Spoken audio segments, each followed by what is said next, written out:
وبركاته. الحمد لله حمدا كثيرا طيبا مباركا فيه من الله رضا اشهد ان لا اله الا الله واشهد ان محمدا عبده ورسوله لا اله نبي ولا رسول بعده. اللهم صل وسلم على هذا النبي الكريم ونحن على ذلك من الشهر الحمد لله رب العالمين. Yang kami menemukan Allah Subhanahu wa taala. Saiman rahmatullah, kita lanjutkan pembahasan kita di kitab Nahjul Quran fi Dakwah.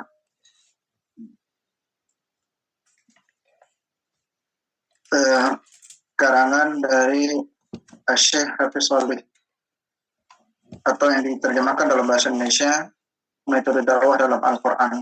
Kita masih bab yang ketiga tentang jalan lurus. Apa skema dakwah yang diajarkan oleh Al-Quran dan itu dijalankan oleh baginda Rasulullah SAW dalam proses pelaksanaan dakwah harian beliau. Dari mulai beliau diutus pertama kali ketika menerima wahyu di Gua Hira sampai Allah Subhanahu wa taala memanggil beliau pada tahun ke-11 Hijriah.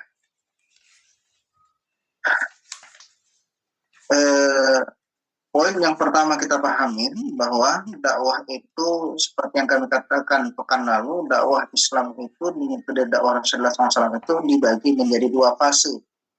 Di mana fase pertama adalah fase Mekah, itu ditandai dengan fase di mana Islam tegak ketika Rasulullah SAW hanya menjadi seorang nabi dan rasul saja.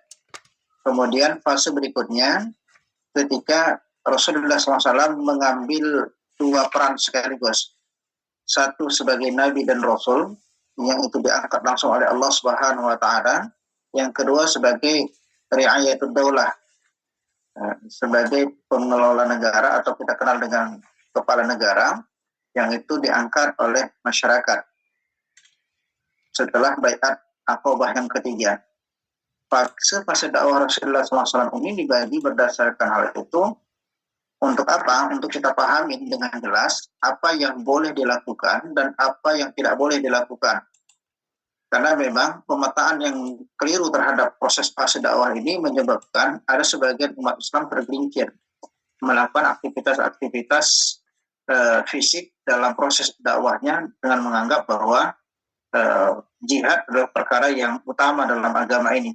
Padahal kalau kita baca dalam baik itu dalam syirah maupun dalam riwayat-riwayat yang lain, bahwa Nabi SAW itu ketika menjalankan fase dakwah Makkah tidak pernah sekalipun beliau mengangkat senjata, tidak pernah sekalipun beliau mengutarakan jihad. Kenapa?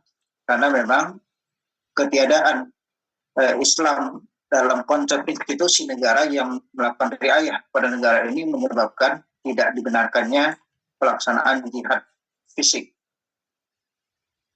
Kemudian dalam fase Makkah, seperti yang kami sampaikan pekan lalu, ada dua pola yang dipahami. Pola pertama adalah pola di mana Rasulullah SAW melaksanakan dakwah syariah, dakwah sembunyi dengan menyembunyikan harokiahnya, pergerakannya. Dakwahnya berjalan secara terang-terangan, tapi harokiahnya tersembunyi. Artinya kalau bahasa sekarang dakwah underground namanya. Nah, ada yang dakwah itu dilakukan secara terang-terangan, open, dakwah terbuka. Kapan itu terjadi? Pasca Islam mendapatkan satu tokoh yang didoakan oleh baginda Rasulullah SAW, yaitu Umar ibn Khattab. Rasulullah SAW itu pernah berdoa kepada Allah agar Allah menolong agama ini dengan Islamkan salah satu di antara dua Umar. Satu Umar bin Khattab, satu lagi Umar yang merupakan nama asli dari Abu Jahal. Pasca fase itu Rasulullah SAW melakukan dakwah terbuka dengan melakukan masyarah keliling Ka'bah dengan 40 orang sahabat. Satu barisan dipimpin oleh Abu Bakar dan satu barisan dipimpin oleh Hamzah, di mana 40 orang sahabat itu mengelilingi Ka'bah dengan mengajarkan talbiyah terbaik.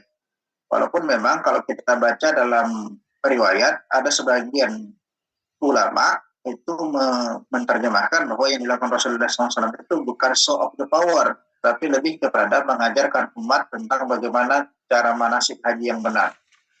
Tapi kalau kita memahami dari konsep pergerakan dan politik, bahwa itu adalah salah satu cara yang dilakukan oleh Rasulullah SAW untuk show of power, unjuk kekuatan kepada masyarakat bahwa inilah kami, inilah Islam, inilah jamaah Nabi, inilah Hizbul Rasul yang sudah cukup kuat. Kalau memang head to head dengan kekuatan fisik pun sudah mampu sebenarnya.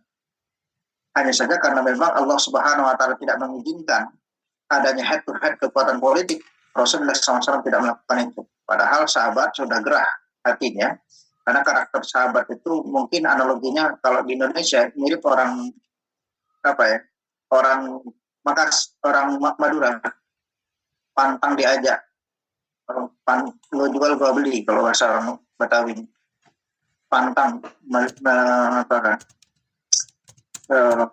melihat dipermalukan seperti itu. Sehingga mereka mengatakan dengan tegas kepada Rasulullah SAW, ya Rasul, kenapa tidak kita perangi saja mereka? Rasulullah SAW bergerak itu berdasarkan wahyu. Kemudian beliau katakan bahwa aku belum diperintahkan untuk itu. Kalau tanya halaman 74, Pak ya. Kita mulai dari halaman 74. Kemudian pada fase-fase awal, itu Rasulullah SAW mengawali dakwahnya, kalau kita urutkan dengan urutan Al-Quran, maka setidaknya ada 6 model dakwah Rasulullah SAW. Yang pertama pembahasan akidah, yang kedua perang pemikiran, yang ketiga perjuangan politik, yang keempat menentang berbagai interaksi yang rusak di tengah masyarakat, yang kelima membentuk kepribadian Islam atau yang kita kenal dengan istilah akhlak Islam, dan yang ketujuh berisi tentang kisah-kisah dan perumpamaan yang terjadi di masa lalu untuk meneguhkan Rasulullah SAW dan kaum muslimin. Pada fase-fase awal itu dakwah berkutik tidak lebih kepada pemahaman dan pemantapan akidah, di mana pembahasan utamanya adalah untuk agar umat tidak mengabaikan Al-Quran serta seluruh apa yang terkandung di dalam Al-Quran, baik menyangkut keimanan kepada Allah, sifat ketuhanannya, serta perkara-perkara lain yang ada di dalamnya. Dan Islam, pertama Al-Quran, itu memberikan penjelasan dan jawaban atas tuduhan yang diberikan oleh masyarakat sekitar kepada Allah, kepada para malaikat, kepada para nabi-nabi terdahulu, serta memberikan jawaban tentang kondisi masyarakat secara detail sesuai dengan situasi dan kondisi yang ada saat itu dengan pendekatan Islami. Dan menariknya, model dakwah akidah Islam itu di masa awal Islam itu karena memang dakwah itu berasal dari perintah, itu berasal dari Allah Subhanahu wa Ta'ala. Allah tahu betul bahwa konsep dakwah itu harus mampu menjawab pertanyaan-pertanyaan intelektual yang muncul dari kalangan para sahabat. Apa soal saya jelaskan? Jelas Ustaz, jelas. Baik, saya lanjutkan. Dakwah yang dilakukan Rasulullah SAW dalam konsep keimanan itu adalah dakwah yang sifatnya bukan doktrinitas, tapi dakwah yang mampu menjawab pertanyaan-pertanyaan nakal dari intelektual manusia, pertanyaan-pertanyaan akal. Maka kalau kita baca dalam Al-Quran, semua ayat-ayat Allah yang membicarakan tentang akidah, bicara tentang keimanan, termasuk perkara yang gaib, maka Allah menjawab itu dengan perkara-perkara yang setidaknya mampu mengikis keraguan-keraguan intelektual manusia dengan menguatkan unsur pemikiran yang terjadi di tengah mereka. Makanya kalau kita baca ayat-ayat tentang akidah misalnya, ayat-ayat keimanan, itu ayat-ayat yang sedikit banyaknya menyinggung tentang kemampuan berpikir manusia. Makanya Allah Subhanahu wa Ta'ala setelah bicara tentang iman selalu ujung-ujungnya itu selalu mengajak manusia berpikir, bahkan memberikan kritisi kepada mereka yang nggak mau berpikir. Allah mengatakan, apalah tafakkarun, apalah ya'qilun, apalah ya'lamun, apalah yubsirun, apakah kau tidak yakin, apakah kau tidak melihat, atau kau tidak mendengar. Kemudian memberikan perbandingan yang itu secara pendekatan intelektual itu betul-betul mampu memberikan semacam tekanan semacam penjelasan yang begitu luar biasa tentang apa yang dipertanyakan oleh sisi intelektual manusia. Sehingga benar apa yang dikatakan oleh para pemikir bahwa Islam itu semakin kau berpikir maka semakin kuat keislaman. Berbeda dengan agama lain, semakin kau berpikir semakin kau keluar dari agamamu. Inilah yang perlu diperhatikan, perlu dipahami oleh kita sebagai manusia. Terutama bagi mereka yang mengutarakan dirinya, menginginkan dirinya menjadi pengemban dakwah, pengemban risalah kenabian, pengemban risalah yang diturunkan oleh Allah Subhanahu wa taala kepada para nabi. Dan kita paham bahwa tidak ada nabi setelah Nabi Muhammad SAW, yang ada adalah khulafaur katsiran, para khalifah yang banyak. Yang kedua, dakwah itu berisi sanggahan terhadap kaum kafir, serangan terhadap pemikiran dan akidah mereka, celaan terhadap Tuhan-Tuhan mereka, serta penghinaan terhadap mimpi-mimpi mereka. Yang itu bukan didasarkan pada sebuah pemikiran yang jelas, tapi sebuah hayalan dan angan-angan semata. Maka kalau kita temukan ayat-ayat Allah Subhanahu wa taala, baik yang tertuang di dalam Quran surat Al-Alaq, Iqra bismi rabbikal ladzi khalaq, khalaqal insana min 'alaq, Iqra wa rabbukal akram, terus sampai akhir. Kemudian juga firman Allah yang kedua surah Al-Mudaththir misalnya, ya ayyuhal mudaththir qum fa'anzir, seterusnya. Termasuk juga ayat Allah di surat Al-Muzammil. Termasuk juga sanggahan Allah Subhanahu wa taala kepada Abu Lahab, tabat syada abi lahab wa tab. Dan menarik ini di surat Al-Lahab ini, inilah bukti bahwa Al-Qur'an itu buatan Allah Subhanahu wa taala, bukan buatan Muhammad. Kenapa? Kalau itu buatan Muhammad, maka dari ayat itu turun sampai Abu Lahab meninggal, fasenya itu cukup panjang. Sehingga kalaulah Abu Lahab itu beriman saja kepada Allah dan Rasulnya, maka apa yang diutarakan surah Al-Lahab itu pasti akan tertolak, pasti akan terbantahkan dengan keimanan yang muncul pada Abu Lahab. Kenyataannya, sampai Abu Lahab meninggal dunia bersama istrinya, mereka berdua tidak beriman sama sekali, sehingga apa yang diutarakan oleh Allah Subhanahu wa taala di Quran surah Al-Lahab itu adalah sesuatu yang benar. Kenapa? Karena memang Al-Quran itu jelas berasal dari Allah Subhanahu wa taala. Kemudian yang ketiga, serangan yang dilakukan oleh Al-Quran terhadap para tokoh dan para pemimpin-pemimpin mereka. Termasuk dari surah Al-Lahab kan? Termasuk juga kalau kita baca di dalam Al-Quran banyak ayat yang mengkritisi tentang kebiasaan masyarakat Arab ketika itu yang merujuk kepada aba'akum, kepada ayah-ayah mereka, kepada nenek moyang mereka. Bahwa Allah Subhanahu wa taala menegaskan, apakah harus tunduk kepada kepercayaan nenek moyang, sementara sebagian besar nenek moyang itu berada ke dalam ketidaktahuan. Kemudian termasuk juga serangan terhadap interaksi yang rusak di tengah masyarakat, seperti kebiasaan mereka berjudi, kebiasaan mereka mabuk-mabukan, kebiasaan mereka mengundi nasib dan lain sebagainya. Bahkan kebiasaan mereka makan makanan yang haram itu juga dijelaskan oleh Allah Subhanahu wa taala, dan ini diutarakan oleh baginda Rasulullah SAW dan orang-orang yang bersama dengan Allah dan Rasulnya. Kemudian ayat-ayat Al-Quran yang turun pada fase Makkiyah juga memberikan peneguhan kepada Rasulullah SAW dengan menjelaskan apa yang dituduhkan terhadap beliau tidak lain adalah apa yang pernah dituduhkan kepada Rasulullah sebelum beliau. Artinya Allah yang mengatakan, wahai Muhammad, atau kepada kita mungkin hari ini, sudahlah menjadi sebuah kepastian bahwa setiap nabi itu punya musuh dari kalangan jin dan setan, dari kalangan jin dan manusia. Maka sejatinya namanya musuh itu pasti akan melakukan tipu muslihat, tipu daya, dan berteguh dirilah. Kenapa? Bahkan Allah Subhanahu wa taala mengatakan di dalam Al-Quran itu ada satu ayat yang menarik itu. Kalau kau katakan kau letih, maka mereka juga letih. Artinya Allah membandingkan apa yang diusahakan oleh para pengemban Islam dengan apa yang diusahakan oleh orang-orang yang menolak Islam itu sama. Keletihan yang mereka rasakan, keletihan yang dirasakan oleh para penjuang Islam itu juga dirasakan oleh mereka yang menentang Islam. Hanya saja keletihan mereka yang menentang Islam tidak mendapatkan apapun kecuali kerugian dunia dan kerugian akhirat.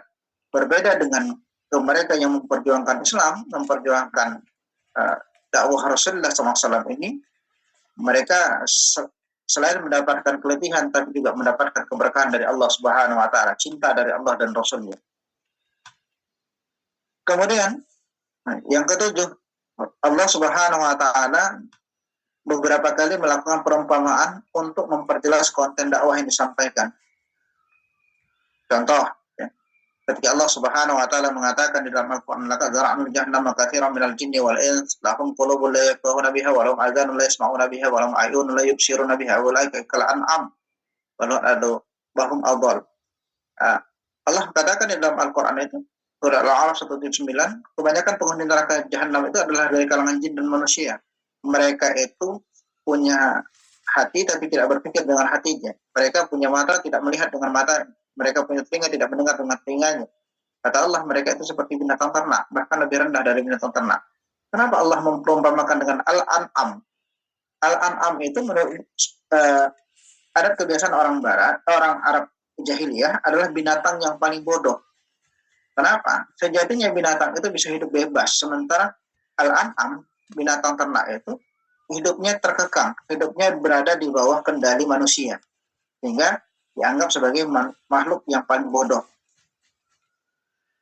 Maka ketika Allah memperumpamakan orang-orang yang punya hati, punya mata, punya telinga, tapi tidak bisa menggunakan semua pemberian Allah itu untuk makin mendekatkan dirinya kepada Allah, sejatinya mereka itu adalah bodoh. Kenapa? Dikendalikan oleh hawa nafsunya, dikendalikan oleh setan, dikendalikan oleh iblis.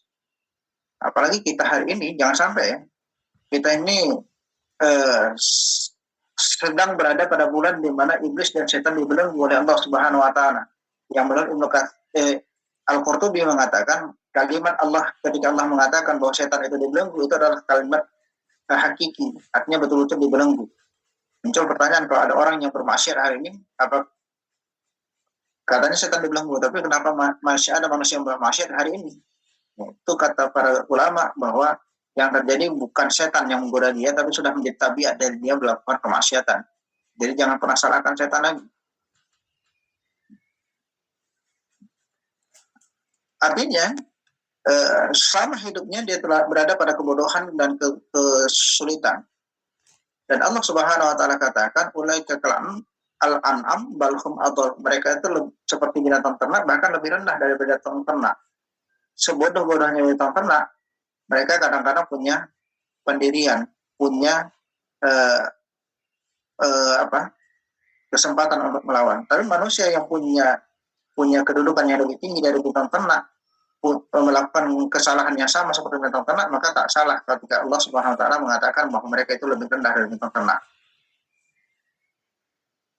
Di bagian berikutnya, penulis kitab ini memberikan detail tentang poin-poin dakwah yang dilakukan oleh baginda Rasulullah SAW sesuai dengan petunjuk Al-Quran berurutan dengan ayat-ayat yang turun.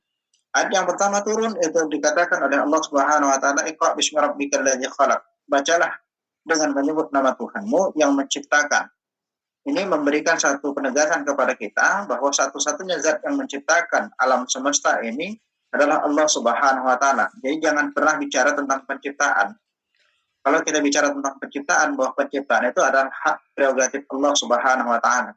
Ini juga kesalahan dari paham teologi yang terjadi di tengah masyarakat yang mempertanyakan siapa sih yang menciptakan perbuatan.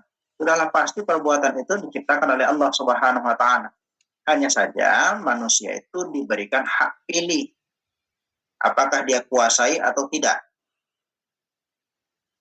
Maka yang dipertanggungjawabkan itu hak pilih itu, penguasaan itu.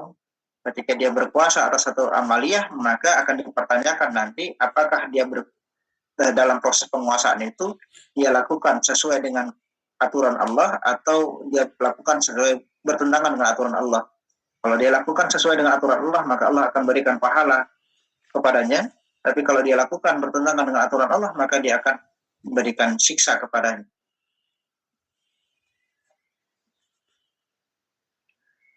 Hingga akhir ayat tersebut di mana Allah Subhanahu Wa Taala mengatakan, "Ara'aital ladzi yanha 'abdan idza shalla." Bagaimana pendapatmu tentang orang yang melarang seorang hamba sholat ketika dia sedang mengerjakan sholat?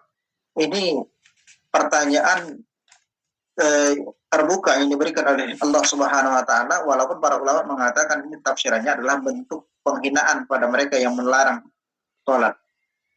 Tapi pemaknaan sholat itu sendiri ada dua ya. Ada pemaknaan sholat secara bahasa yang dimaknakan sebagai berdoa, menyembah Allah. Ada pemaknaan sholat secara syar'i, yaitu ibadah amaliyah yang diawali dengan takbiratul ihram, diakhiri dengan salam, atau sholat dalam makna umum. Dimaksud adalah menegak tunduk kepada Allah Subhanahu wa taala secara totalitas. Kemudian pada ayat yang ke-15 masih surat Al-Alaq, Allah mengatakan kan la illam yantahi la nasfa am bin nasiyatin kadhibah mukhati'ah. Ketahuilah bahwa sesungguhnya dia tidak akan pernah berhenti berbuat demikian, niscaya akan tarik ubun-ubunnya dan orang-orang yang mendustakan lagi durhaka. Bahwa Allah Subhanahu wa taala memberikan penjelasan, apapun pilihan dari masyarakat, dari manusia itu selalu ada risiko. Kalau mereka menjadikan dirinya sebagai penghalang dakwah, maka dia harus siap menerima risiko. Salah satunya adalah Allah Subhanahu wa taala akan tarik ubun-ubunnya. Allah akan berikan siksaan, Allah berikan kebodohan, kebingungan pada dirinya. Ini yang dirasakan oleh orang-orang yang menentang agama Allah. Tidak lagi bisa berpikir dengan jelas. Termasuk juga apa yang disebutkan oleh Allah Subhanahu wa taala di Quran surat Al-Mudaththir, surat yang ketiga turun, di mana Allah Subhanahu wa taala mengingatkan, ya ayyuhal mudaththir, wahai orang-orang yang berselimut. Ini menjelaskan tentang sisi Rasulullah SAW. Ada sebagian ulama mengatakan surat inilah surat yang merupakan SK kerasulan Nabi. Sementara surat Al-Alaq itu adalah SK kenabian. Kalau ini SK kerasulan. Yang berisi serangan yang menusuk kepada konspirator, yaitu orang-orang yang Quraisy dan pemimpin mereka. Salah satunya adalah Walid bin Mughirah. Ketika dalam surat itu menyatakan bahwa Salihul Sakar, mereka akan diseret ke dalam neraka sakar. Kenapa? Karena ulah tangan mereka, ulah mulut mereka yang mencoba memutarbalikan fakta, memberikan penjelasan tentang dakwah yang keliru, yang tidak benar, bahkan memberikan tuduhan-tuduhan palsu kepada baginda Rasulullah SAW, yang sejatinya Rasulullah SAW itu adalah orang yang mendapatkan titah dan risalah dari Allah Subhanahu wa taala, dan dia membawa risalah itu. Termasuk apa yang disebutkan oleh Allah Subhanahu wa taala di Quran surah Al-Masad atau surah Al-Lahab, tabat syada Abi Lahab wa tab, celakalah tangan Abi Lahab. Dan sungguh dia akan binasa, kata Allah Subhanahu wa taala. Ini makin mempertegas tentang bagaimana serangan-serangan Islam terhadap akidah, bahkan terhadap tokoh-tokoh yang menyebarkan kepalsuan akidah. Dengan menganalisis surat-surat serta ayat-ayat yang turun, dengan melihat urutan-urutan turunnya, maka kita akan melihat bahwa dakwah secara terbuka menentang akidah kufur, pemimpin kufur, dan interaksi kufur yang terjadi di awal merupakan satu hal yang pasti dan mutlak. Dalam surah yang kedua misalnya, atau surah yang ke-20 di surat An-Najm, pada waktu itu sejumlah sahabat sedang lari ke Habasyah untuk mempertahankan agamanya. Ketika surat itu dibacakan oleh baginda Rasulullah SAW kepada kaum musyrik Arab, dan akhir pada ayat itu disebutkan oleh Allah Subhanahu wa taala, wa qadahakum wa la tabquna wa antum samidun fasjudullah wa'budu. Dan kamu menertawakan dan tidak menangis sehingga kamu lengah, maka bersujudlah kepada Allah dan sembahlah Dia. Ini makin memberikan satu penjelasan yang begitu luar biasa kepada kita tentang urutan-urutan dakwah yang dilakukan oleh baginda Rasulullah SAW sesuai dengan apa yang diinginkan oleh Allah Subhanahu wa taala. Dan Rasulullah SAW pun langsung sujud setelah mendengar perintah fasjudullah wa'bud. Bersujudlah engkau kepada Allah dan sembahlah Dia. Langsung Rasulullah SAW sujud, dan orang-orang yang hadir bersama beliau pun ikut bersujud. Bukan karena, kalau di sini ditulis terhipnotis ya, kalau ini bahasa terhipnotis ini agak riskan dipahami. Maksudnya apa? Karena mereka paham betul dengan daya bacaan yang disampaikan oleh Allah Subhanahu wa taala ini adalah satu perkara yang memang harus dilaksanakan. Mereka paham betul perintah itu untuk dilaksanakan, bukan untuk dipertimbangkan, bukan untuk ditawar-menawar, bahkan bukan untuk diabaikan. Kalau sekarang kan ada adigium yang berjalan di tengah-tengah masyarakat, apa itu? Paling adanya aturan itu untuk dilanggar. Adigium yang keliru. Dalam Islam itu ketika perintah itu datang, maka jawabannya cuma satu. Kalau orang beriman itu sami'na wa ata'na. Kalau orang kafir itu sami'na wa asaina. Tinggal pilih menjadi orang beriman atau orang kafir. Atau orang munafik, sami'na sak pikir-pikirna. Kami dengar tapi kami pikir-pikir dulu. Artinya, ini kenapa saya katakan orang munafik? Karena memang dia lupa bahwa Allah Subhanahu wa taala ketika memberikan taklif, maka Allah sudah ukur taklif itu. La yukallifullahu nafsan illa wus'aha. Tidak akan mungkin taklif kalian kecuali kalian mampu melaksanakannya. Jadi nggak usah pikir-pikir lagi. Nggak ada hak kalian mau menjadi korektor dari Allah Subhanahu wa taala. Kita tidak pernah diberikan hak. Yang harusnya memberikan koreksi itu adalah mereka yang memiliki kemampuan lebih. Dan kita tahu di mana kemampuan kita. Nggak boleh seorang mahasiswa mengkoreksi tulisan dosen. Tapi sebaliknya dosenlah yang berhak mengkoreksi tulisan mahasiswa. Nah, ini ketika kita berani mengkoreksi Allah Subhanahu wa taala dengan mengatakan ini ayat tidak relevan. Ini artinya kita sedang mengatakan bahwa Allah itu lebih rendah dari saya. Kan logika sederhana gitu. Tapi kenyataannya masih banyak manusia itu yang sekarang merasa lebih pintar dari Allah, merasa lebih hebat. Dengan mengkoreksi apapun ayat-ayat Allah Subhanahu wa taala, mengkoreksi keputusan-keputusan Allah Subhanahu wa taala, bahkan termasuk juga mengkoreksi keputusan-keputusan baginda Rasulullah SAW. Padahal Allah Subhanahu wa taala tegaskan, "Wa ma atakum rasul fatahu wa ma nahakum anhu fa'khudhuhu." Apapun yang diperintahkan Allah kepada atau diperintahkan Rasul kepadamu maka ambillah, apapun dilarangnya maka tinggalkanlah. Bahkan sebagian orang yang menganggap bahwa orang-orang Quraisy telah beriman, berita tersebut kemudian sampai ke Habasyah sehingga sebagian sahabat kembali dari hijrahnya. Kenapa? Karena mendengar bahwa orang-orang Quraisy itu sebagian besar ketika mendengar ayat Allah surat An-Najm ayat 60 sampai 62 itu ikut sujud bersama Rasulullah SAW. Jadi mereka pikir, oh berarti orang Quraisy sudah tunduk. Walaupun kenyataannya tidak. Oleh karena itu, bisa disimpulkan oleh penulis bahwa serangan atau penentangan orang-orang Quraisy terhadap dakwah bukan hanya karena setelah turunnya perintah agar dakwah dilakukan secara terang-terangan, melainkan kemestian sejak awal mula dakwah Rasulullah SAW sendiri. Ketika kita memahami bahwa perintah terang-terangan tersebut bukanlah perintah agar melakukan dakwah secara terbuka, karena Rasulullah SAW telah menyampaikan dakwah tersebut kepada kaum Quraisy. Perintah terang-terangan itu tidak lain merupakan proklamasian organisasi dan siapa saja yang menjadi anggota dari organisasi itu. Jika tidak, mengapa para sahabat melarikan diri ke Habasyah? Bukan karena adanya penyiksaan yang diarahkan kepada mereka. Sama seperti hari ini.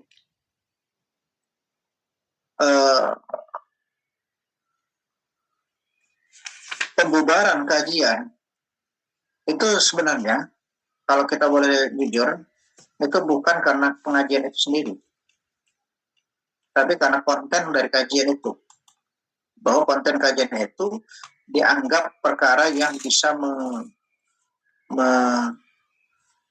menghambat kepentingan dari beberapa rezim, dari beberapa unsur rezim yang merasa bahwa kepentingan dirinya berkuasa di tengah-tengah masyarakat itu akan terganggu. Sama seperti bagaimana Abu Lahab mengecam dan menghambat dakwah Rasulullah SAW. Kenapa? Sentimennya adalah sentimen kekhawatiran dia akan kehilangan jabatan dan kehilangan pangkat kedudukan. Sama seperti hari ini beberapa ormas itu dibubarkan, dicabut dari BHP-nya, dilarang. Itu bukan karena namanya, tapi lebih kepada konten dakwahnya. Bahwa dakwah itu dakwah yang bisa menghambat kedudukan mereka di tengah-tengah masyarakat. Kenapa? Karena dakwah itu bersifat memberikan kesadaran kepada masyarakat tentang siapa yang harus dipatuhi, siapa yang boleh diingkari, siapa yang boleh diikutin, siapa yang boleh ditinggalkan. Kemudian penulis menegaskan bahwa cukup dengan menganalisis surah-surah yang ada di dalam Al-Quran, termasuk surah-surah Makkiyah, sesungguhnya kita akan mengetahui karakter dakwah dan fase dakwah yang dilalui oleh Rasulullah SAW. Caranya dengan mengetahui pembahasan yang terkandung di dalamnya. Siapa saja yang ingin terikat dengan metode dakwah Al-Quran dan metode dakwah Rasulullah SAW, dan harus memang terikat kepada metode dakwah ini. Kenapa? Karena memang yang namanya metode itu bukan perkara yang boleh tawar-menawar. Beda dengan uslub. Ya. Kalau uslub itu kita bisa menyesuaikan dengan keadaan dan zaman.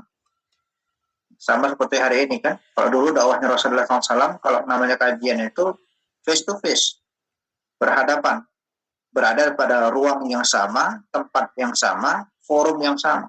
Kalau sekarang kan kita bisa lakukan secara online. Saya di Medan Timur, Pak Pakar di Johor, kemudian Pak Fauji di Medan Amplas, kemudian ada yang di Kabanjahi, ada yang di Pinjing, ada yang di Serging, ada yang di Batu Barang, ada yang di Medan Sunggal dan sebagainya. Tetap ada pada satu forum kajian. Itu uslub menggunakan kajian secara online atau offline. Itu sah-sah saja, tapi metodologinya tetap sama, menyampaikan isi Al-Quran dan menjelaskan isi Al-Quran itu sendiri, menyampaikan hadis Nabi dan menjelaskan isi hadis Nabi itu sendiri. Tidak boleh mencampakkan perkara itu.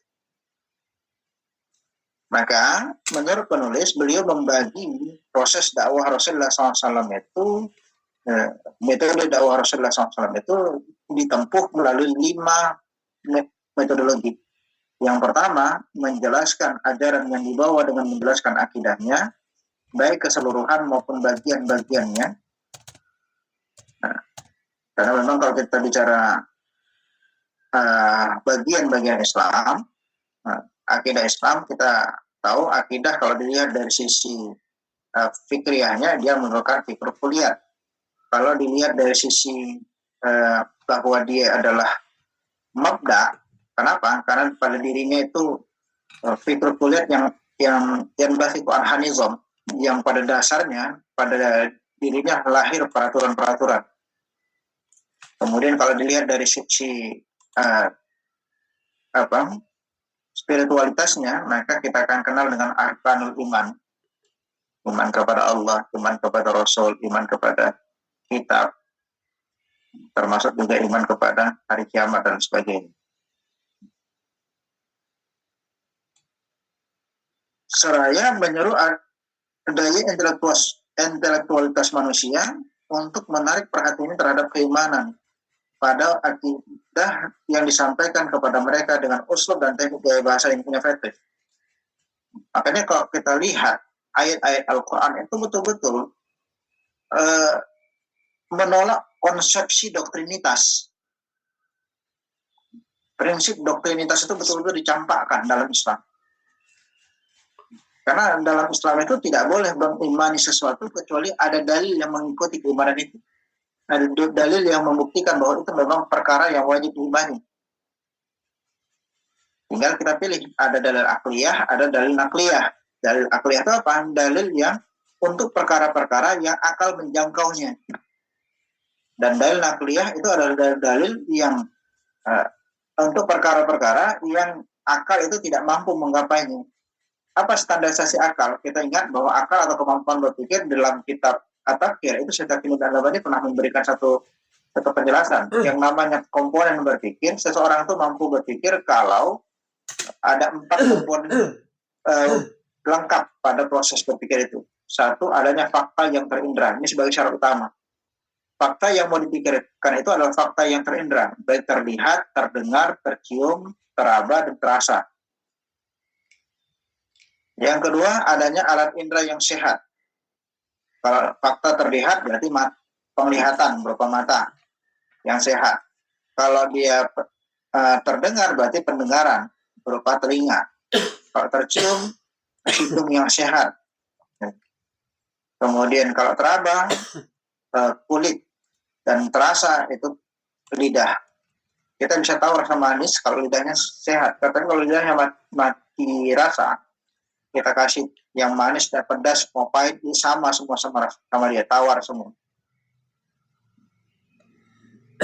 Bagi mereka yang buta warna, maka mereka tidak akan pernah mampu memikirkan mana warna merah, mana warna putih, hitam, mana warna putih, warna biru. Semuanya sama seperti beliau, yang ada putih dan grey atau abu-abu.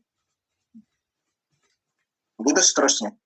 Jadi prinsipnya, ketika Allah Subhanahu wa Ta'ala mengajarkan kepada kita konsep keimanan, maka keimanan itu harus didasarkan pada konsep yang mampu menjawab kecerdasan intelektualitas. Dengan apa? Dengan konsep yang mendasarkan sesuatu yang diimani itu berdasarkan dalil, baik itu akliyah maupun nafsiyah, dalil akal maupun dalil nakal, pernukilan. Dan dalam menentukan perkara yang boleh menjadi dalil berdasarkan penukilan itu juga distandarisasikan mana-mana menurut akal itu layak menjadi dalil. Artinya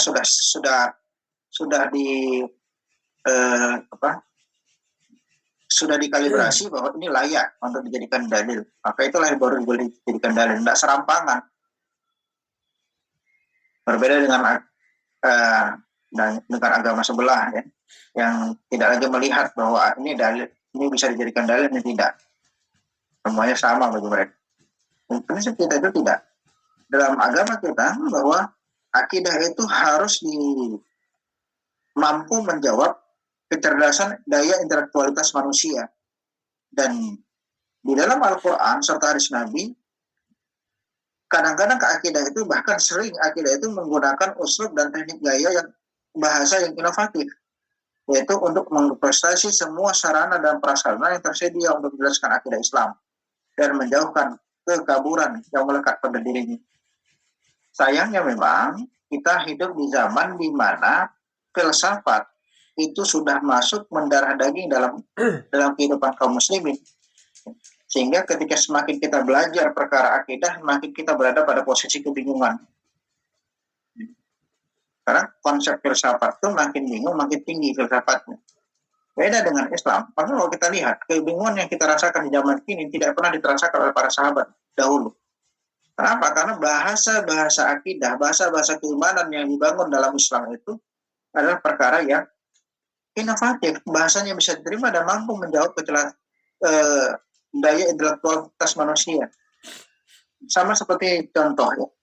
Nah, kita pernah ketemu dengan satu ulama yang menulis bahwa Allah itu satu itu bukanlah angka, tapi satu itu adalah bilangan. Yang bilangan itu tidak bisa disebutkan sebagai angka. Jadi bingung kita. Satu itu adalah angka. Gitu. Ketika dia memahamkan konsep ahad, Allahu ahad. Allah itu adalah satu tunggal. Tapi satu itu bukan angka. Sehingga kalau sudah ada satu pasti ada dua. Ini makin bingung. Kenapa? Karena itu adalah pembahasan filsafat. Bahwa harusnya ketika kita menjelaskan Allah ahad itu adalah tunggal. Ketunggalan Allah itu tidak bisa digandakan. Makanya kalau kita baca di dalam Al-Quran, ada ayat Allah Subhanahu wa Ta'ala memberikan semacam analogi. Nah, dengan mengatakan perumpamaannya, bahwa kalau sesuatu itu dipimpin oleh 3 orang, kalau Tuhan itu lebih dari satu, maka yang terjadi adalah kacauan demi kekacauan. Cukup pada poin itu saja, tidak sampai membingungkan dengan mengatakan bahwa Allah itu adalah satu itu bukanlah angka. Dimana satu adalah bilangan yang tidak berbilang. Ini kan makin bingung kita buat. Karena apa? Karena memang masuknya ajaran filsafat dan mendarah dagingnya ajaran filsafat dalam ajaran Islam. Ya, makanya harus kita lakukan proses pemurnian kembali ajaran Islam berdasarkan pemahaman Al-Quran, pemahaman As-Sunnah, pemahaman para tabi'in dan tabi'in.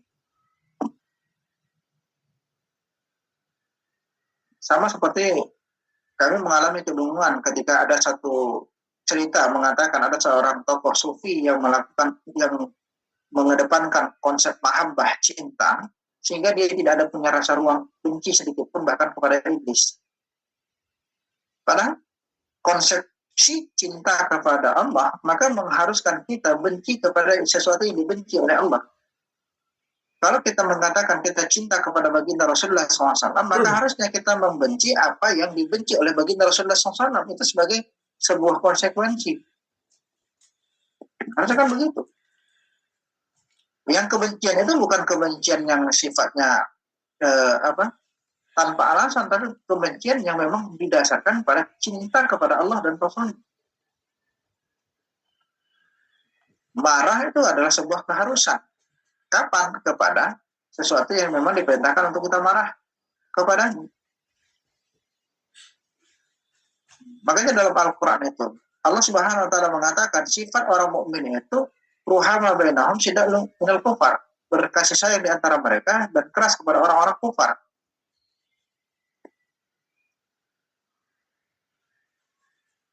Jadi ini yang harus dikelirkan dulu. Yang kedua, menampilkan kekeliruan pemikiran yang rusak dan akidah yang batil, seperti yang dimunculkan oleh orang-orang ateis, orang-orang yang syirik, orang-orang yang bermain pada kufuran, khususnya pemikiran yang kabur yang dianggap mereka sebagai bagian dari kalangan pemikir, atau digali dari semangat Islami, atau minimal tidak bertentangan dengan Islam. Seperti apa? Pemikiran-pemikiran tentang sosialisme, pemikiran-pemikiran patriotisme, pemikiran-pemikiran nasionalisme, dan lain-lain, serta termasuk juga pemikiran tentang demokrasi. Seorang pengemban dakwah, seorang tokoh gerakan dakwah itu harus mampu dan harus berani menyampaikan kerusakan-kerusakan pemikiran-pemikiran kufur yang berada di tengah-tengah masyarakat. Tidak boleh dia bersifat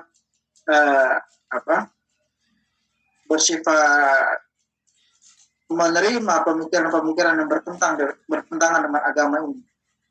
Contoh pemikiran nasionalisme. Ini bahayanya harus mampu dijelaskan bahwa pemikiran nasionalisme itu adalah bagian dari pemikiran asabiyah. Dan Rasulullah SAW mengatakan, bukan golonganku mereka yang mati, berjuang, dan mendakwakan asabiyah, kata Rasulullah SAW.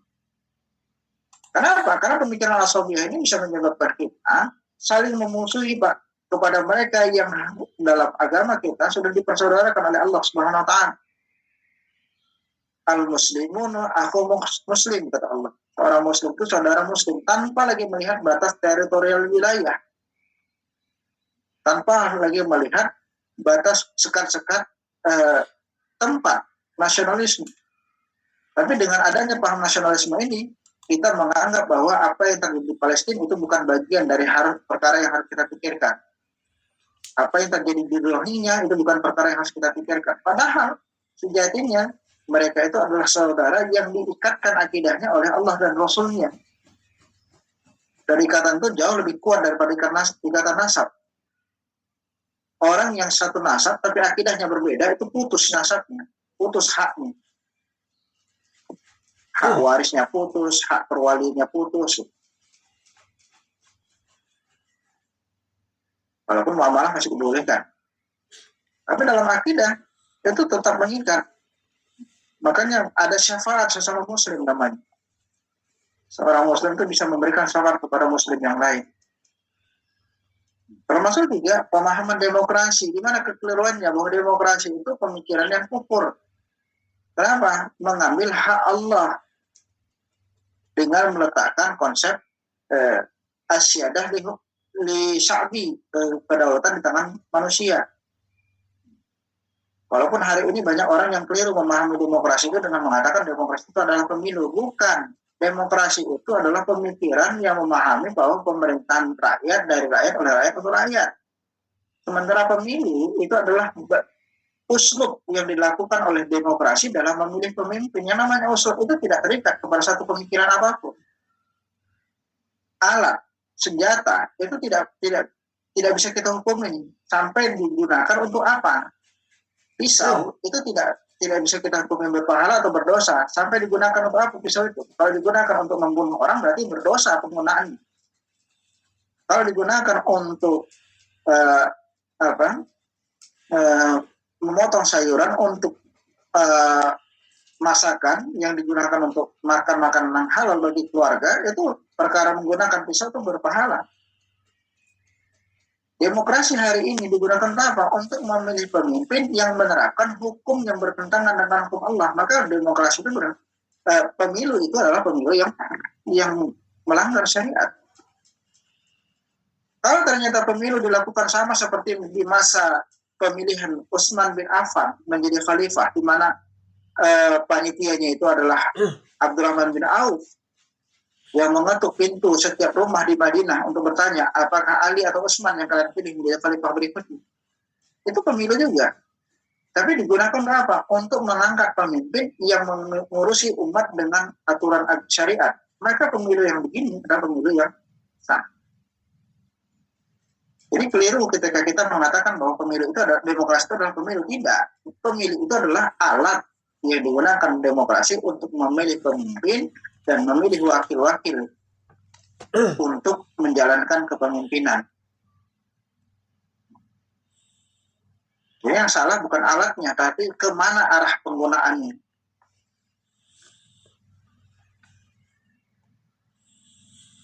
Jadi clear ya, harus dipahami dengan jelas. Termasuk juga patriotisme, cinta tanah air yang didasarkan kepada apa? Kalau didasarkan kepada asabiyah ya tetap terlarang. Tapi kalau nasionalisme didasarkan pada akidah dan keimanan itu perkara yang penting. Perkara yang diperintahkan oleh Allah Subhanahu wa taala. Jadi harus betul standarisasinya. Seorang pengemban Islam itu harus betul-betul memahami apa yang mau dihukumi dan bagaimana cara penghukumannya. Yang ketiga, beberapa di antara kesulitan utama adalah kepatuhan masyarakat kepada para pemimpin dan tokoh mereka. Karena itu harus mengikuti metode yang ditempuh oleh Nabi Muhammad SAW dengan membeberkan, menyerang atau menentang mereka. Kita temukan hari ini ada pemimpin yang menyampaikan kebijakan-kebijakan zalim yang bertentangan dengan syariat, maka kita harus berani menyampaikan kezalimannya. Ingat ya, tentang kepemimpinannya, bukan personalnya. Misal ini permisalan ya, misal kita di Indonesia, yang boleh kita sampaikan dakwah secara terbuka, jelaskan itu apa? Tentang kebijakan-kebijakan yang disampaikan oleh pemimpin dalam hal ini presiden, yang kebijakan itu bertentangan dengan syariat, maka wajib hukumnya kita menjelaskan kejelekan, kerusakan dari kebijakan itu. Tapi tidak boleh kita menyerang personalnya. Oh dia kurus, oh dia keturunan ini, oh dia begini, dia begitu. Tidak boleh. Kenapa? Fokusnya pada kebijakan. Kemudian menjelaskan berbagai kerusakan yang terjadi di tengah-tengah masyarakat, termasuk segala macam interaksinya, dan selanjutnya menjelaskan kebobrokan dan kebatilan hukum yang mengatur interaksi tengah-tengah masyarakat, yang menyeret mereka ke dalam berbagai kesengsaraan dan menyebabkan negeri ini timpa kerusakan dan kehancuran. Kenapa? Karena prinsipnya manusia itu tidak akan pernah berubah sampai dia memahami dia berada pada fakta yang rusak. Karena rukun atau syarat dari perubahan itu dua. Tiga. Satu, tahu bahwa kondisi hari ini rusak. Dua, tahu ada solusi alternatif dari kondisi hari ini. Tiga, tahu jalan bagaimana menggeser dari kondisi yang rusak menuju kondisi yang baik yang dituju tadi.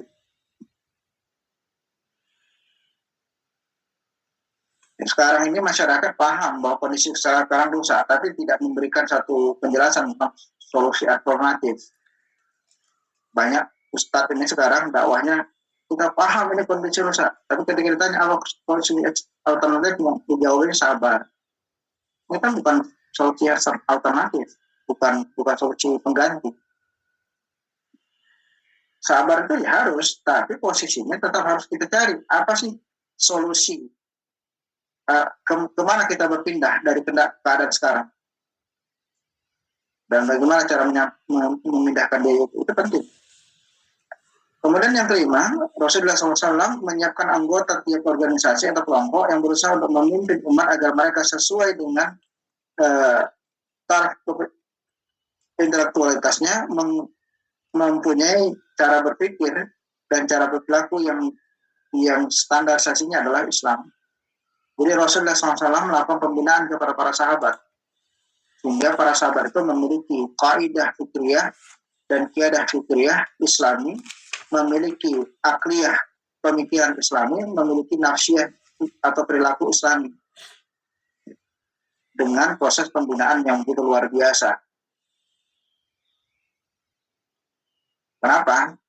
Karena kalau tujuannya bagus tapi tokohnya bermasalah, itu nggak akan ada orang yang mengikuti. Inilah secara global dan ringkas yang dilakukan oleh baginda Rasulullah SAW melalui pengamatan singkat terhadap surah-surah dan ayat-ayat yang dituliskan di dalam Al-Quran berdasarkan waktu turunnya. Berikutnya,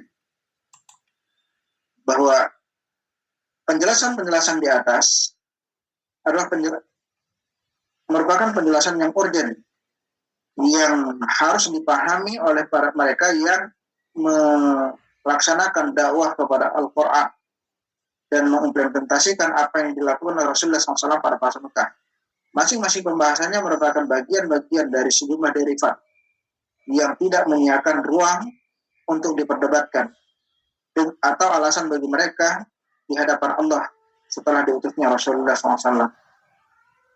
Dan kita ingat ada kalimat Allah dalam Al-Quran bahwa salah satu fungsi diturunkannya Rasulullah SAW dan risalahnya adalah untuk menghilangkan batasan bagi seorang manusia mengambil reason atau alasan untuk tidak melaksanakan syariat Allah Subhanahu Wa Taala. Allah mungkin ini dulu lantar. Mohon maaf ya, sudah jam 7 rupanya. Iya, Saya pikir untuk pengantar pagi ini saya pikir cukup dulu. Iya, untuk mungkin kalau ada diskusi saya kasih waktu sekitar 5 menit lah. Saya persilakan. Ya, syukur Ustaz. Ya, baik ya. Kita dikasih waktu 5 menit ya. Atau mau bertanya besok Rabu depan pun boleh lah kok enggak? Apa karena agak tanggung juga ini? Nggak apa-apa Pak, biar aja kasih waktu kalau memang ada supaya. Oke. Karena saya mengajarnya jam 7.30, apapun saya masih ada waktu kok. Ya, Assalamualaikum Ustaz. Waalaikumsalam warahmatullahi wabarakatuh. Silakan Pak Jen. Iya Pak, maaf Ustaz agak telat tadi karena juga habis subuh di masjid ada kegiatan, ada pengajian juga yang perlu diikuti. Siap. Ya, jadi sedikit Ustaz mungkin pertama yang barusan saya tangkap adalah metode dakwah yang dilakukan oleh Rasulullah. Iya. Jadi ini intinya kelihatan dakwah yang dilakukan oleh Rasulullah adalah lima cara ini. Tapi intinya adalah implementasi dari teori-teori ini kan oleh Rasulullah dilakukan. Nah, untuk hal-hal ini, bagaimana sebetulnya? Kita kan juga banyak para ulama dan mengetahui semua metode-metode ini. Nah, implementasi sekarang yang dilakukan itu kelihatannya bagaimana, Ustaz? Apakah metode-metode yang kita pelajari ini itu kan rata-rata umat itu kan adalah bagaimana dari ulama atau ustaz-ustaznya melakukan implementasi dari metode-metode yang ada gitu Ustaz. Nah, kira-kira hal ini bagaimana Ustaz yang dilakukan oleh para ustaz-ustaz kita? Apakah metode-metode dakwah ini di samping teori-teorinya gini, implementasinya bagaimana Ustaz? Kalau kita boleh jujur, hari ini implementasi yang kita sebutkan dari tadi itu tidak 100% guru-guru kita tuh sudah melaksanakan, terlepas dari minimnya pengetahuan mereka secara mendalam tentang urutan tadi atau kekeliruan dalam memahami informasi, atau bahkan ada yang sudah menjalani tapi posisinya mendapatkan tekanan dari penguasa, karena tidak semua orang punya kemampuan sikap akidah untuk tunduk kepada kekuasaan, untuk tunduk kepada akidahnya ketika berhadapan dengan kekuasaan. Bahkan kami sering menemukan beberapa kasus itu ada ustadz yang bukan tekanan kekuasaan, tapi khawatir akan hilangnya jabatan, atau bahasa Rasulullah SAW itu hubud dunia, waqahtumut, atau penyakit wahan kalau bahasa sederhananya. Ada beberapa yang itu jatuh kepada posisi wahan, tapi ada pula kita temukan beberapa gerakan, beberapa organisasi yang sudah melakukan hal ini. Hanya saja tidak terpublish dengan baik. Kenapa? Karena memang hari ini sama seperti fase dakwahnya Nabi Musa ketika Nabi Musa berhadapan dengan Fir'aun. Kekuasaan Fir'aun itu lebih kuat sehingga tidak keimanan itu akan face to face dengan realita, di mana orang-orang yang beriman itu akan berhadapan dengan realita kekuasaan yang menghambat dakwahnya. Dan itu sudah menjadi perkara yang lumrah di tengah-tengah kehidupan para pengemban dakwah, pengemban risalah Islam, bahwa sah-sah saja itu terjadi. Bukan perkara yang aneh ketika masa-masa paceklik seperti hari ini, itu dakwah itu tidak berjalan secara baik, kecuali oleh mereka yang tetap yakin bahwa Nasrullah itu akan datang pada masanya. Dan ketika mereka mendapatkan tekanan hari ini, mereka paham tekanan ini adalah bagian dari Allah akan memberikan nikmat kepadanya nanti ketika kembali kepada Allah SWT. Pengalaman kami pribadi, kami mendapatkan dari guru kami itu, beliau pernah hadir di salah satu pesantren. Itu ketika ingin menyampaikan ceramah, langsung di-cut oleh pemilik pesantren. Jangan keras-keras kali, Ustaz. Bahkan kami pribadi itu ya harus siap tidak dipanggil kembali oleh masjid, oleh BKM ketika kita menyampaikan perkara yang hak, yang itu tidak bertentangan dengan yang itu tidak bersesuaian dengan keinginan masyarakat. Karena kan memang nggak sulit ya. Ini yang disampaikan di kitab ini adalah perkara-perkara yang dibutuhkan masyarakat, bukan yang diinginkan oleh masyarakat. Perkara-perkara yang kalau bahasa kebijakan-kebijakan non populer, yang resikonya adalah di tengah fakta hari ini kekufuran itu yang populer, kekufuran yang memimpin, maka keimanan siap-siap ditekan. Makanya ada pertanyaan-pertanyaan unik yang dimunculkan. Andai kata hari ini kita jadi hidup di masa Musa dan Fir'aun, kira-kira kita menjadi pengikut Musa atau Fir'aun? Kalau boleh jujur, sebagian besar kita ini adalah pengikut Fir'aun. Kenapa? Lebih tunduk pada kekuasaan daripada keimanan. Dakwah-dakwah yang disampaikan di dalam kitab ini tadi adalah dakwah-dakwah yang hanya bisa dilakukan oleh orang yang beriman totalitas kepada Allah dan Rasul-Nya, dan kembali mengimani hari kiamat, bahwa kiamat itu pasti akan, di fase hari kiamat nanti dia akan bertanggung jawab terhadap apapun yang dilakukan. Kata yang dia keluarkan dari mulutnya, ilmu yang dia sampaikan dan ilmu yang dia sembunyikan, pengetahuan yang dia miliki, ketundukan kepada hukum syariat, itu akan dipertanggungjawabkan. Ya kan? Itulah kondisi sekarang. Kalau memang mau jujur ya, kita tidak menafikan ada kelompok-kelompok, ada gerakan-gerakan, ada ustadz-ustadz yang sudah menyampaikan 5 fase itu. Tapi untuk sekarang banyak yang dibungkam. Ada sebagian lagi yang malah memilih untuk membungkam diri. Kenapa? Khawatir tidak mendapat bagian dari dunia.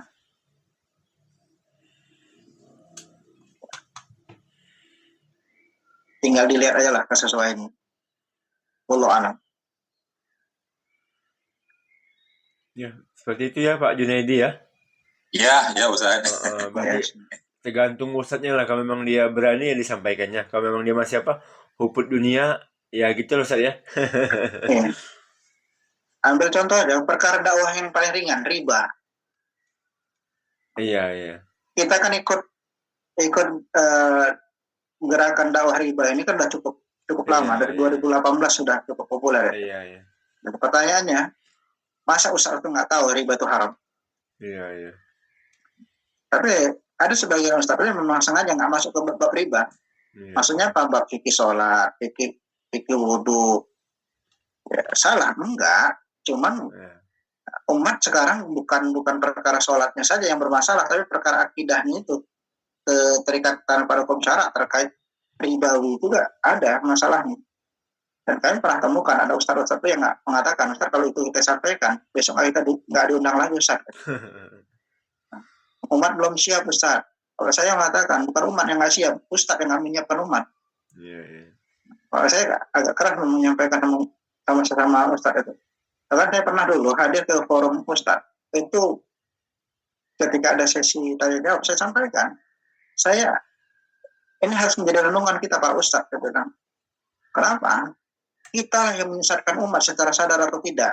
Kita diundang, umat menghabiskan dana ratusan ribu bahkan jutaan untuk menghadirkan kita di perhelatan Isra Mi'raj, tablik akbar dan lain sebagainya. Tapi yang kita sampaikan isinya lebih banyak lelucon daripada ilmu, lebih banyak dakwah menyampaikan perkara-perkara mengeraskan hati daripada menguatkan hati. Membuat orang tertawa itu kan mengeraskan hati. Tapi kalau perhatikan ustaz-ustaz yang diundang untuk Isra Mi'raj, untuk Maulid Nabi, saya sampaikan begitu. Kadang-kadang yang disampaikan 10 ilmunya, 90 itu sampahnya. Dengan alasan bahwa ini bagian dari public speaking Ustaz, menarik perhatian. Boleh menarik perhatian, tak dilarang. Tapi jangan sampai ilmunya tersembunyi, ilmunya tersimpan. Kenapa? Khawatir kita, umat ini tidak semuanya cerdas dengan mampu menyaring mana yang baik, mana yang buruk. Saya nggak mengatakan orang jauh, saya bilang. Orang tua saya, selalu ketika pulang ceramah itu saya tanya, pulang Isra Mi'raj, gimana Mak kajiannya? Enak kali. Apa disampaikan Ustaznya? Yang dibawa pulang ternyata lawakannya. Bahkan kadang-kadang lawakan itu tak bernas. Perkara yang sifatnya tipu muslihat. Saya termasuk mengkritisi, ada satu ustadz yang terkenal, tapi mohon maaf jangan disebut namanya ya, yang menceritakan tentang adanya proses kerjasama antara penduduk surga dan penduduk neraka yang membuat jembatan. Itu na'udzubillah min dzalik, tak pernah ada dalam nas apapun yang mengatakan bahwa penduduk neraka sudah selesai membuat separuh jembatan, penduduk surga nggak selesai. Nggak pernah ada, saya tidak pernah mendapatkan ada nas yang menjelaskan ini. Tapi ternyata itu dinyampaikan.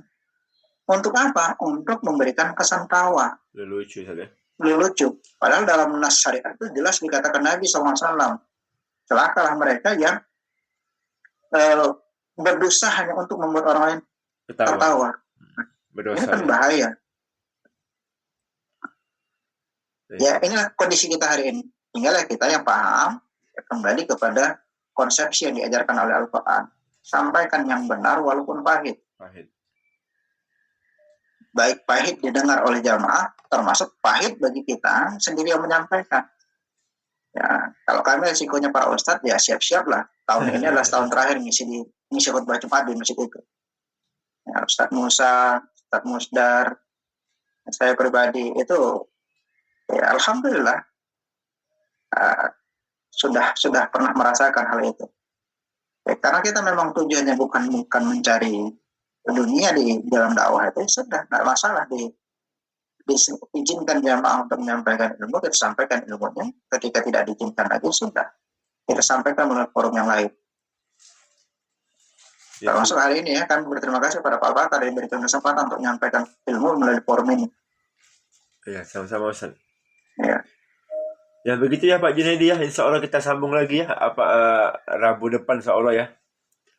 Iya. Karena sudah mungkin juga Ustaz mau beraktivitas Bapak semuanya. Baik. Ya Pak Ustaz, makasih Pak Ustaz, Pak Makar. Sama-sama Pak Junaidi. Afwan. Baik, kita cukupkan dulu ya. Ya Ustaz. Kita cukupkan dulu kajian kita dengan membaca hamdalah, alhamdulillahirabbil alamin, dan kita istighfar kepada Allah Subhanahu wa taala, astagfirullahalazim, astagfirullahalazim, la ilaha illa huwal hayyul qayyum wa atubu ilaih. A'udzu billahi minasyaitonir rajim. Bismillahirrahmanirrahim. Alhamdulillahirabbil alamin. Hamdan da'iman hamdan rashid. Hamdan ni'amahu wa yukatu mazidah. Ya Rabbana lakal hamdu kama yanbaghi li jalali wajhikal karim wa 'azimi sultanik. Rabbi ij'alna muqima shalah wa min dhurriyyatina Rabbana innaka antas sami'ud du'a. Allahumma rabbana la tuzigh qulubana ba'da idh hadaytana wa hab lana min ladunka rahmah innaka antal wahhab. Rabbi adkhilni mudkhala sidqi wa akhrijni mukhraja sidqi waj'alni min ladunka sultanan nasira. اللهم ربنا هب لنا من ازواجنا وذريتنا قرة اعين واجعلنا للمتقين اماما. اللهم علمنا ما علمتنا انك انت العليم الحكيم. اللهم نعوذ بك من العلم لا ينفع ونعوذ بك من القلب لا يخشع ونعوذ بك من النفس لا تشبع ونعوذ بك من الدعاء لا يسمع. اللهم نعوذ بك من هم والاحزان ونعوذ بك من الجبن والبخل ونعوذ بك من خربة البيت وسهل الرجال ونعوذ بك من فتنة المسيح الدجال مباركة في شهر رمضان. اللهم ربنا atina fid dunya hasanah wa fil akhirati hasanah wa qina adzabannar. Walhamdulillahi rabbil alamin. Mohon maaf atas segala kesilapan dan kekurangan, pada Allah mengampun. Assalamualaikum warahmatullahi wabarakatuh. Waalaikumsalam Waalaikumsalam warahmatullahi wabarakatuh. Syukur Ustaz ya sekalian Ustaz atas ilmu waktu dan materi yang disampaikan. Afwan. Semoga bermanfaat untuk bapak-bapak yang hadir pada pagi hari ini. Semoga Ustaz selalu diberi kesehatan, dimudahkan segala urusannya, dilancarkan segala rezekinya. Amin. Amin. Dan Amin. juga semoga bapak ibu yang hadir di Zoom pada pagi hari ini ya, kita sama juga diberikan kesehatan oleh Allah, dimudahkan urusan kita, dilancarkan rezeki kita. Yang masih punya utang semoga cepat lunas utangnya, yang masih sakit semoga Amin. cepat sembuh, yang baru merintis usaha semoga cepat berkembang usahanya. Dan juga semoga hari ini apa yang kita kerjakan mendapatkan kebarokan dari Allah Subhanahu wa taala. Amin ya rabbal alamin. Baik Bapak Ibu, kita tutup ya dengan membaca hamdalah. Alhamdulillahirabbil alamin, dan juga doa kifaratul majelis. Subhanallah bihamdika asyhadu an la ilaha illa anta astaghfiruka wa atubu ilaik. Wabillahi taufiq wal hidayah. Wassalamualaikum warahmatullahi wabarakatuh. Waalaikumsalam warahmatullahi Syukur Ustaz wabarakatuh. ya. Afwan semuanya. Yuk. Saya izin ya. Ya Ustaz. Oke. Assalamualaikum. Waalaikumsalam. Kita tutup yuk semuanya. Salam sukses. Allahu Akbar.